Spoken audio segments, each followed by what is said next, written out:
দেখি কি মাছ নিয়ে এসছে আজকে, আবার কি মাছ নিয়ে আসলো দেখি ঢালি। ওনার তো প্রতিদিনই অনেক মাছ লাগে। এ বাবা, কাটা পোনা, কি মাছ আছে দেখি। ও ভেটকি। এই ভেটকিটা কি আমি বাড়িতে কাটবো? আমার এমনি হাতে ব্যথা, উনি বোঝে না। দেখো এটা আমার এমনি কালকে বাগান পরিষ্কার করতে গিয়ে হাত ব্যথা হয়ে গেছে। এত বড় মাছটা আমি কাটতে পারবো?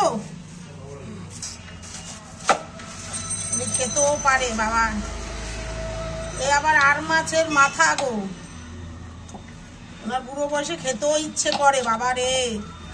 বাড়িতে মনে হচ্ছে রান্নার লোক আছে, সে রান্না করে ওনাকে খাওয়াবে। প্রতিদিন এই একই। এটার মধ্যে আবার কি? এর মধ্যে আবার পোনা মাছের তেল। বেগুন দিয়ে আজকে রান্না করব, পেঁয়াজ দিয়ে বেগুন দিয়ে পোনা মাছের তেল।